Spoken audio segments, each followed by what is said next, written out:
There are all kinds of tools and tricks and videos and books that can help you stop being late, that can help you improve your time management.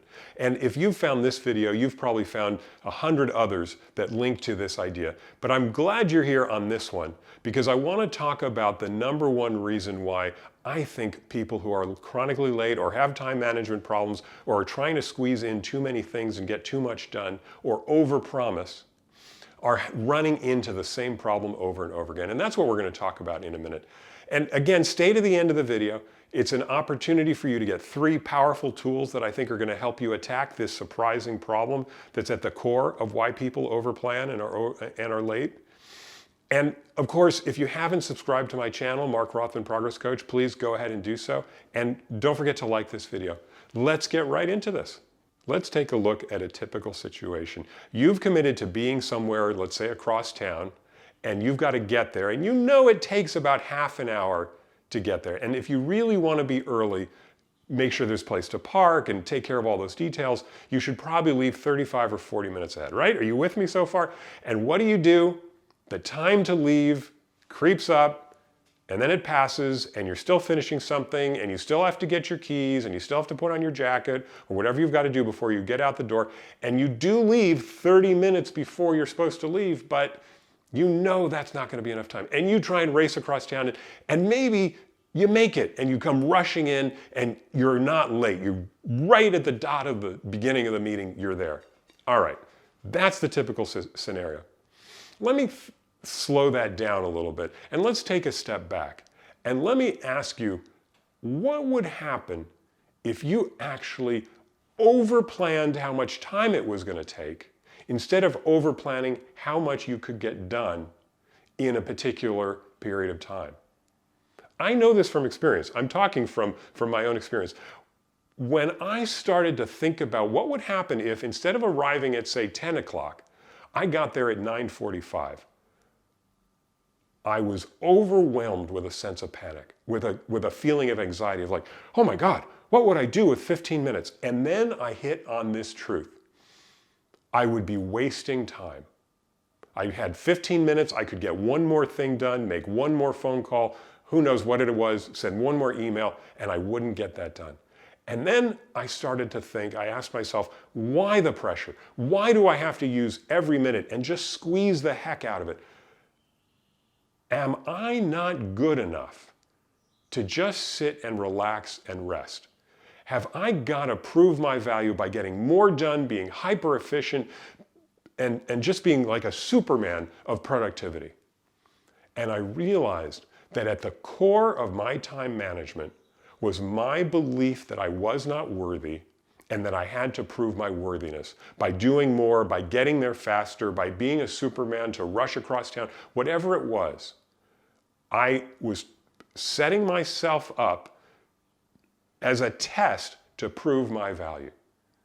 That's the secret message, I think, behind our time management that surprises a lot of people. When we ask ourselves, am I trying to do so much because I'm trying to prove my value, to prove my worth? That's why our self-belief, our sense of ourselves, our own self-esteem, I think, is at the core of our time management problems. Now let's take this one more step and turn it around. Because what happens if we are able to say, you know what, as a rule, I'm going to be 15 minutes early everywhere I go. That's an astounding, mind-blowing concept, I think, to a lot of people. But let's just say, yeah, 15 minutes early everywhere I go. And then we start backing up the time to give ourselves that time window. And we start to experience the feeling of slowing down, the feeling of I am enough to be there on time. I am even enough to sit in my car and just relax for 5 or 10 minutes because I've gotten somewhere so early. Or I'm enough to leave that 15-minute window so that if there is a parking problem, if I do get lost, if I can't find the office building, I have trouble reading the addresses, whatever happens, I've actually built in a cushion for myself to be taken care of. That's what that extra time for me started feeling like. Time that I was taking care of myself. And in the beginning, I gotta be honest with you, it was terrifying. It was so anxiety provoking. I could barely do it, but I wanted to make this change for myself. So I want to say, even before we make the change of believing in ourselves, believing that we're worthy, we have to be willing. And I've got a great video on willingness that I want you to check out. The link to it is down below in the comments section. By the way, if you haven't subscribed yet, please go ahead and do so. What I want to tell you is that it's got to be the willingness to commit to making the change where it all starts. Once you have that idea of, I want to be different, then we can start experimenting with what that looks like. And we can be tolerant with ourselves. We can be patient with ourselves, because we're not going to do this perfectly the first time or the second time or the third time. And we're going to backslide. But we can get back on it when we start to focus on our own value. So that's really what's behind it. I encourage you to think about that idea. And now let's get into those 3 tips that are going to help you stop being late and focusing on your own value and really embracing it. So here we go. Let's get them. So tip number 1 is to overplan. Now, I want to be clear. We're used to overplanning how much we can do, what we can get done, what we say we're going to be able to do. I want to overplan in the other direction. I want to overplan with too much time. What if I think, okay, it could take 35 minutes for me to do this thing. I'm going to actually budget a full 45 minutes. So if I have to be somewhere and I think I can leave at 25 minutes after the hour, I'm going to leave at 15 minutes after the hour. I'm going to leave 45 minutes before I have to be there rather than 35 minutes before I have to be there. That's an example of overplanning. And we've bought ourselves that time to just pay attention to ourselves and our success in fulfilling this new way of living. That leads me to the second step, which is going to be break it down into small steps. What we do when we break a task down into small steps is we actually create these little opportunities for these little rewards for ourselves. When we complete a task, no matter how small, we get a little dopamine rush, just a tiny bit, but that is its own internal chemical reward that says, yeah, I can do this. That's why I'm a big fan of making your bed every day. I've got a video that talks about that as well. I'm going to put the link in the description below, so check that out. But when we make our bed, we've actually set ourselves up with this little dopamine reward, like, yeah, I made my bed. My room looks a little bit neater. Who cares, who knows what else is going around it, but I've made the bed. I've taken a step forward today. So the first thing we can do is break these tasks that are so hard for us into these tiny little steps. So maybe the first step is to simply say, I'm going to keep all the things I need to leave right here in front of me. So when I'm ready to go, I can just grab them. Or I'm going to make sure my keys are already in my pocket. Or I'm going to make sure everything I need to take with me is already in a bag, in my purse or my merce, or just collected together. And just putting those things together ahead of time, that's a little dopamine step. So find those little baby steps you can break a larger action into, and each one becomes its own reward. So that's the second tip. And then the third tip is slotting and blocking. Let's really put time on our calendar to give ourselves the time we need.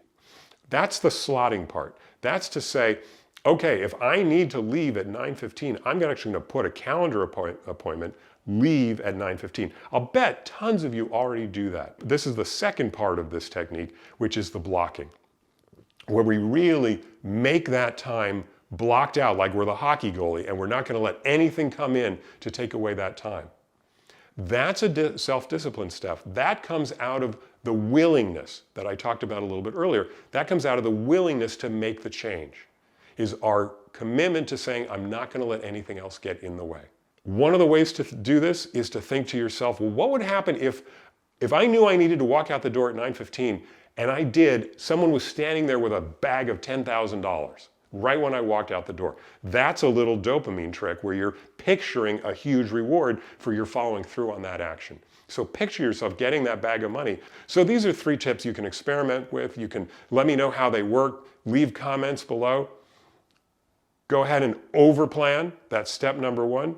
Set up baby steps for those dopamine rewards that you can create for yourself. And the third tip is to slot and block. Because when you're slotting and blocking, you're actually starting to create space for those other 2 tips to fall into play. You're already overplanning, you're making a commitment to yourself on your calendar, and you're creating that that reward opportunity when you actually follow through and block out the time and leave at the time you say you're going to leave, or do the thing you say you're going to do. So those are 3 tips.